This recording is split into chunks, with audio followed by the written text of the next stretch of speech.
Hello! Abstract class and abstract method.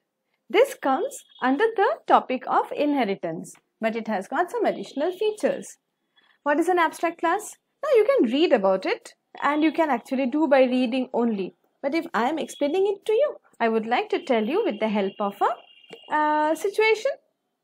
This situation takes us to a place where we have got this kind of hierarchy.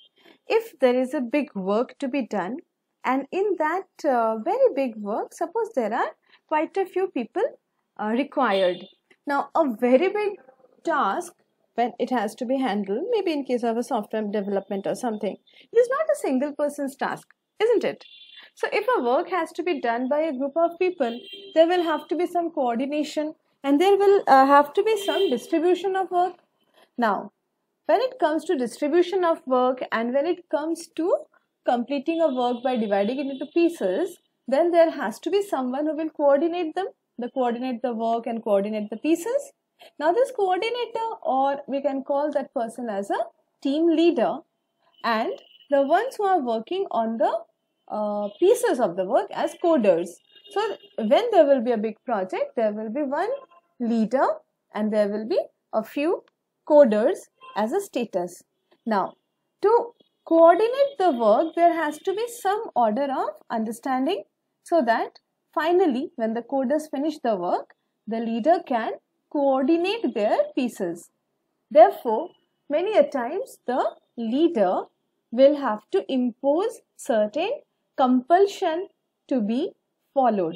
Like if you are in my team, if you are working as a subordinate for this project, then these are the things that you have to do. Now this have to do is done with the help of certain instruction like structure in the program. Now what are they? Here is something called abstract method. This abstract method is a special kind of method in which the prototype means the first line or the declaration line of a method is present and the body of the method is not present. This means the super or the leader declares an abstract method and that abstract method has to be present in whichever class is inheriting this as a super class. So, the subclass, if you are inheriting this super class which has got some abstract method in it, then the subclass will have to make the same method and supply the body of the method.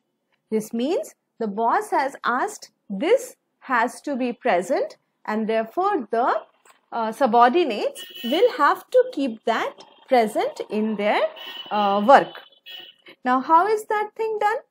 That thing is done with the help of this example that I am going to show you.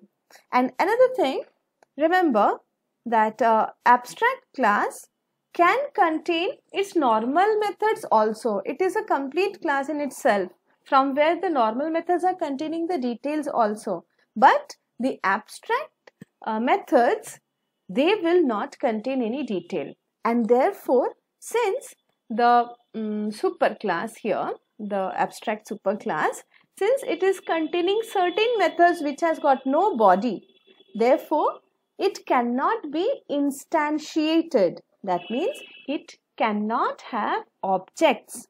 So it is going one step in the data hiding, one step behind in the data hiding, right? So what we finally can say, if I read it, that an abstract class is used for uniformity and standard. An abstract class has its normal methods, but it cannot be instantiated. That means it cannot contain, it cannot have any objects.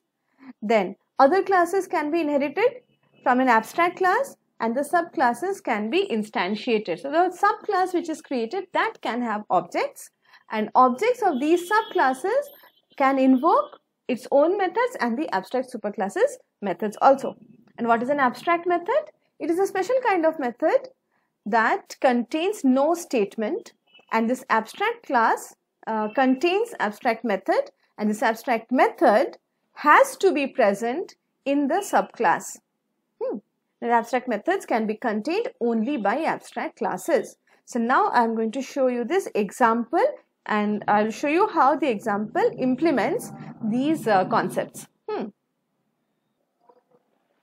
Now, we'll show this example to you. Now see this example in BlueJ of Java. Okay. So what we see here is I have made an abstract class called shape, CL shape. It has got one member data name. Now look at the protected and public visibility modes. They are here. Protected says that name can be accessed only by its inherited classes. Right, that was the accessibility range of protected. CL shape is the constructor. The constructor is a parameterized constructor, and there is a display which is displaying the name. So the name which will have to come from when the object creation is done, but it also contains an abstract method. The name of the abstract method is area. Okay. Then if I want to create an object of class CL shape, can I? Now you see, I cannot. There is no option of creating an object. The option only is not there. So if you try using help of instruction also, if you write the command also, then also it will give an error. It will say that it cannot be instantiated. Okay, object creation is not allowed. Now I come to the first inherited class extends with the help of extends. There is a class called CL rectangle. This has got two member data of its own, and since it is inheriting shape, it will also have the bonus from the superclass, that is name. Name is a string that is present in the superclass. So this one, now you see, if you remember the last time it was shown, keyword super is used to supply the parameters to the superclass, and that has to be the first line, that has to be present in the first line. Then return. This one is calculating the area, and this one is doing the display. Now remember that this area is the implementation of this abstract method. Now this abstract method's detail is not present, but this abstract method, if it is not present here, then this class will give compilation error. Just imagine if I change the name to perimeter. I'm just saying for namesake, I will not look into the formulas correct right now. I'm only saying if I make it perimeter, then I'm not creating area. Note that the name area that is instructed by the superclass to be a member in the subclass, and here there is no area for now. So let me try to compile it and see, does it allow? Now you see it is not allowing. What? That without area this class cannot get compiled correctly, right? So CL rectangle is not abstract and does not override abstract method area in CL shape. Therefore, this is not allowed. So what will I have to do is I will have to have the method area in this subclass. And this is not too much of programming here. It is like the instruction. This is like the restrictions and instructions and the management of the works pieces. So when it is coming as a instruction that you have to keep it, this is how the instruction is followed, and when you are a part of it. Now you see, this part is comparatively simple as it's done before. Super.display is using the display of the superclass, and it is printing whatever has been given to it through that constructor. So whatever is the name supplied, and what will the name supplied be here is, when it is a rectangle, we will prefer rectangle to be sent. Now let me first execute this one and show that execution to you. Now you see, the object creation option has come. If I click here, in case of a rectangle, I will want the string to contain the word rectangle, and I will want the what are the two, length and breadth. I will want the length to be 25 and the breadth to be 20. Okay, so let us see what we get as result. Right now the object creation, And this object creation, if I right click and if I click on display, you can see the display is little more important. If I click on display, output will come and the output is showing, you see, the first line is coming from the super method, that is that abstract method shape, CL shape. The name of the shape is is rectangle. This is coming because super.display is causing this part, name of the shape is, and that has come. And then you can see the printing of length and breadth. Please don't wonder why are you learning it, because you are learning here that how the force, the imposition of something has been done, and therefore we are dividing the work into parts. I will show you this another inherited class also.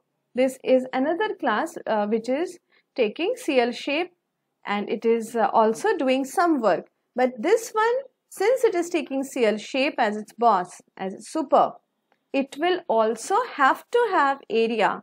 It cannot avoid this. If I write here perimeter, circumference, if I write here circumference and something else of that kind, I can say that I can avoid. If I don't do, what will you do? But since extends keyword is used here, it will not compile correctly. Okay. Did I do the same one? Sorry. I think I should have gone to circle. So this one we have done before. I have to go to circle and show you. The formula is different. You see, yes. In case of a circle, the formula is different. It is pi r square. Here, if I write circum, F-E-R-E-N-C-E, then if I try to compile, again it will say you are not allowed to complete the class without having any method called area. So you have to have, you can have circumference, no one will stop this to have a circumference, but area has to be present. Okay, so this area thing has to be present. Okay, so now you can redo this all by yourself and cross check. If there is doubt, you can put in your doubt and I will try to answer it. Okay.